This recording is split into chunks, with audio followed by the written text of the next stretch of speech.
Hey guys, my name's Caleb. As you may know, I am finally starting out my YouTube channel of talking about movies, TV shows, games, all that nerdy shit. Um, I've been wanting to do this for a really long time, and I figured since it's the end of the shitty year of 2016, what better way to start a channel that's about movies than a top 10 list? So this isn't like the best movies of the year. These are my personal favorite, the movies that made an impact on my life, and some of them are a bit of a crossover between like the critically acclaimed and stuff like that, but that doesn't mean all of them are. And you'll probably disagree with some of these, and that's fine. But these are the movies that I really like the most. So let's do it. All right, so for number 10, I have Swiss Army Man. This movie is pretty much it's starring Paul Dano and Daniel Radcliffe, and it's about Paul Dano trying to get back to civilization while carrying Daniel Radcliffe's dead body, who's talking to him and can do incredible things. That sounds really stupid, and it is a really ridiculous idea for a movie, and it's incredible because it's just one of the most original movies that Hollywood's done in quite a while, and that's just nice to see because there's just not that much originality anymore and creativity. Just a second. Yeah, just a second. Sorry about that. All right, I'm back. Sorry about that. So it's just really amazing. The score is one of the coolest scores ever in a movie, I feel. Um, and I'm really excited to see what the directors had, or director. I'm not exactly sure if it was one or two guys or girls. Um, I'm really excited to see what else he has in store in the future. All right, so number 9 we have Snowden. Obviously, and this movie was like weirdly not talked about because I think it's incredible. It's Oliver Stone, so it's hit or miss with people nowadays, but I feel Oliver Stone's still one of the greatest directors. He has a really great vision on the world, I feel, and that really helps. And obviously, as you can tell from the title, it's about Edward Snowden. It's starring Joseph Gordon-Levitt, and he does a amazing job portraying Snowden.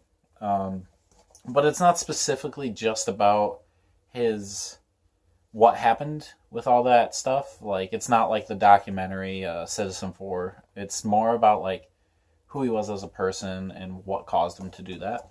So I feel like that's really interesting. Okay, so number 8 we have Hell or High Water. Um, this movie really caught me off guard.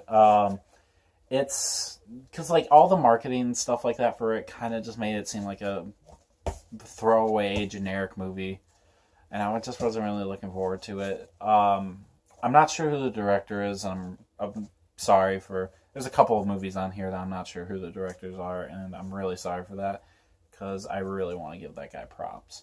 He did an amazing job doing this really gritty modern western, and it's got Chris Pine, Ben Foster, and Jeff Bridges, and it's written by the guy that did Sicario, and Sicario is probably my favorite movie, maybe that or another movie. But it's an incredible movie, fantastic script, fantastic acting, very good. Definitely caught me off guard, and I definitely recommend it. All right, so number 7, we have Green Room. This movie, again, I don't know the director's name. For the next couple, I don't know. And I really apologize because Green Room was probably one of the coolest horror movies I've seen in quite a while.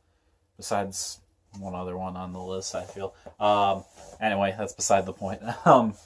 It's by the guy that directed Blue Ruin that came out a couple years ago too. It's kind of the same feel, kind of, except this is more horror.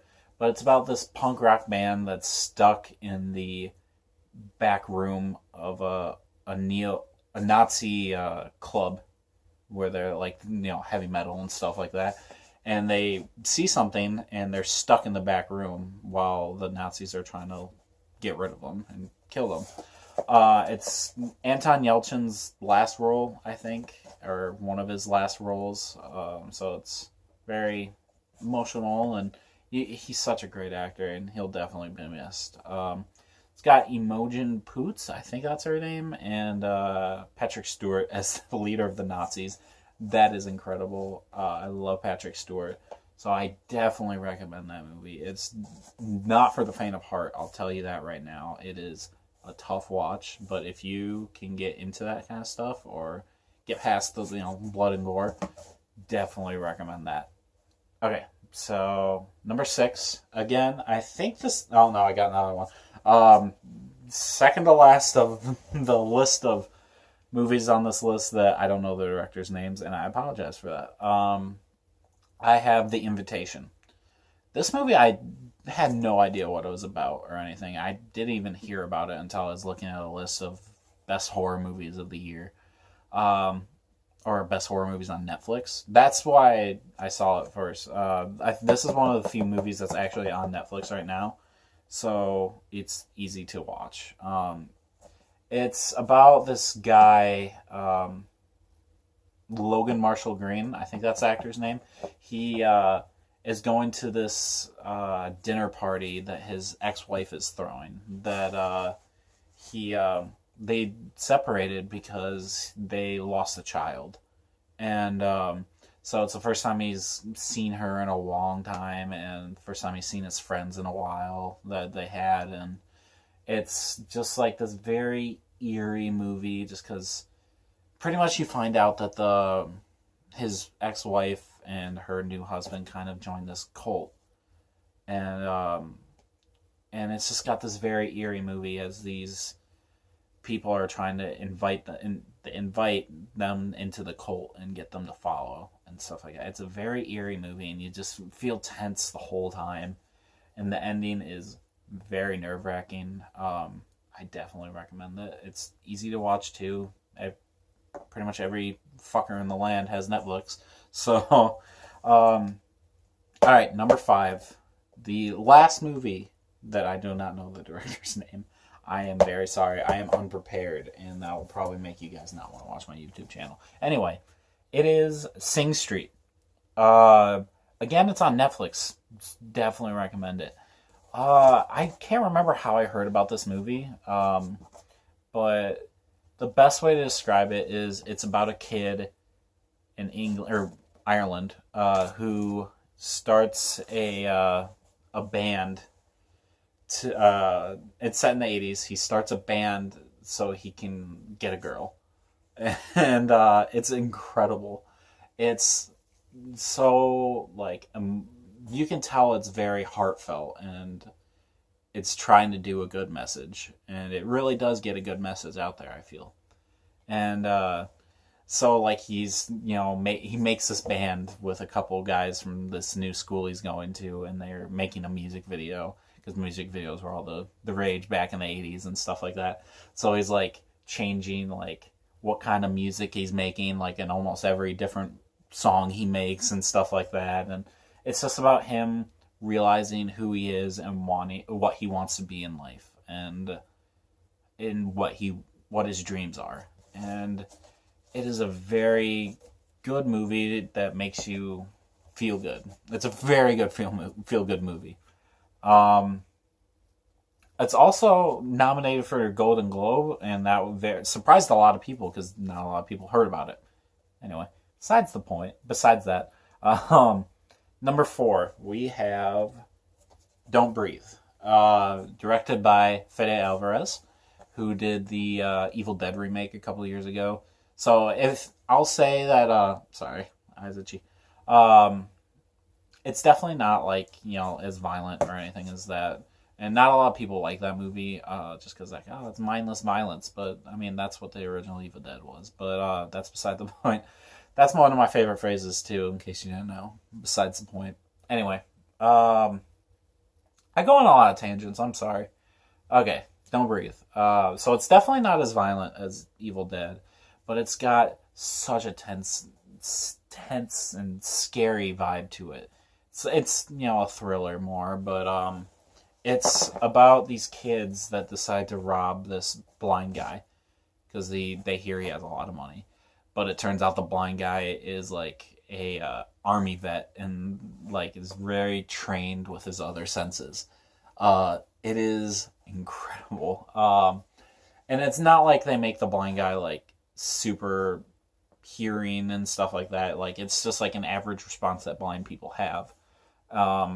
So like there's one really cool scene where they're in the basement and the lights and the camera go night vision. So like all the actors are kind of walking around, and there's this really cool shot of the blind guy like running through his basement, and he's like touching everything like he knows where it is. He's like, and then like there's like some bells and stuff like that as he's walking by. He's like touching the bells, and he's like just rushing through this labyrinth in his basement. It is very awesome and very intense. Definitely recommend it. Okay, final three. This is where it gets real intense, folks. I'm gonna call you guys the folks until I think of a better name. We have Arrival. This movie, I really wish I could have put it up higher too, because this movie blew my mind. Probably one of my favorite twists ever in a movie, or in just like a really cool plot device and idea. It's about aliens landing on Earth, and Amy Adams is a language specialist. So the like government gets her to kind of try to communicate with the aliens because they don't have any way to communicate. So it's all about a movie about communication and how we interact with people and each other and how we need to be able to talk and understand each other. And I feel like that's a very important idea in today's society, especially just because there's so much conflict and bullshit happening that I feel like it's so important. It's directed by, I'm going to butcher his last name, and it's very sad because this guy's my favorite director, Denis Villeneuve. I'm just going to say that. He did Prisoners, Sicario, as I mentioned before, and he's actually doing the Blade Runner sequel next year, and I am super excited for that. And it's the first movie in a while that made me like Amy Adams. I'm just not a huge fan of her, so props to her. Props to him for making me like Amy Adams, and props to Amy Adams for just delivering a fantastic role. Okay, final two. This one, I would say that it's more of a tie because I love them just as equally, I feel. But one of them is more recent, so I kind of have a more fresh vibe on that. So that one's at number one. Funny enough, they're both Ryan Gosling movies. So number two is The Nice Guys, directed by Shane Black. It's this kind of like crime detective private investigator movie set in the 70s in Los Angeles. It's got Ryan Gosling and Russell Crowe, and they're like this pair trying to figure out this crime about like the porn industry in the 70s and stuff like that.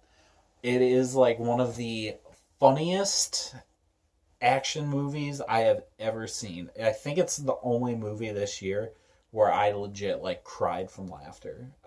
And a lot of it was Ryan Gosling. He did incredible stuff in that movie. The way he just can emote with his voice and just his facial expressions and stuff. It is amazing. And it's just, it had such a good vibe to it. And for me, the feel of a movie is kind of like what decides if I like it or not. And you can genuinely tell that it's good in this instance. And it's Shane Black, so he's very good at this, that setting, and it's just so good. I'm sorry, I'm just remembering the movie. I'm kind of at a loss for words. Okay, number one. We'll do a drum roll. Like my shitty drum roll? Okay. We have I'll probably, by the way, this is a side note, but I'll probably try to get more people in these videos in the future, so it's not as awkward, I guess. I mean, I'm not awkward right now. I'm having fun making this. I like talking about movies. But I mean, more people, and it's better just to get more conversations going. Anyway, sorry, side tangent again. So, number one, as I said before, both Ryan Gosling movies. This one's recent, La La Land. This movie genuinely made me feel good. Um, that's not something I can say a lot about movies. Like, I'll be like, yeah, a movie was good, and I liked it. But making me feel good about, like, who I am, what I want to try to do in life, and, like, what I need to accomplish in my dreams, and it just had all of that. It's a musical. I really like musicals when they're good, and it's good because it's not over reliance on the music, but it's also like got a really good plot too, and like more of a movie. And it's definitely like a homage to classic musicals of Hollywood. Um, it's just one of my favorite movies I've ever seen. It's definitely in my top five right now.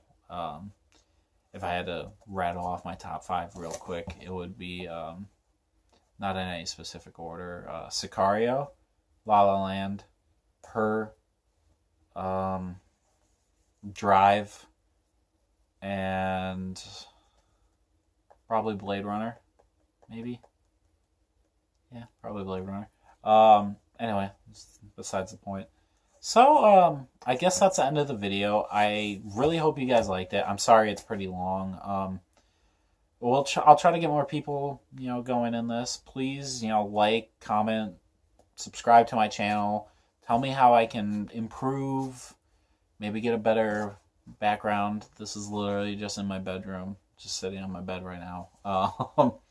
So I really hope you guys enjoy it. I'd like to, make this a thing where I get like actual editing and some better like equipment, maybe even to make this stuff. Like I would like to even make money from this YouTube channel and stuff like that. So just tell me how I can improve. I would love to hear feedback. And yeah, I'm gonna try to do 2 videos a week. Like I want to do one video that's a wrap up of the week's news, and then another video that's a different thing. Something like a list like this, or a review of something, or if there's like a piece of news that I think is something making a 20-minute video worth talking about. Maybe we can do a special video about getting people in to talk about and stuff like that, and we'll have a special guest and stuff. I don't know. Let me know what you guys want to hear, because I genuinely want to do this. So thank you for watching if you did. If you didn't, fuck you. Yeah, fuck you. That's all I can really say about those dickheads. You're not one of those dickheads though. See, you're at the end of the video. You're a good bloke. I like you. All right. Yeah, I don't have a call out or a call ending signal or anything, so we'll just end it with an awkward stare into the camera.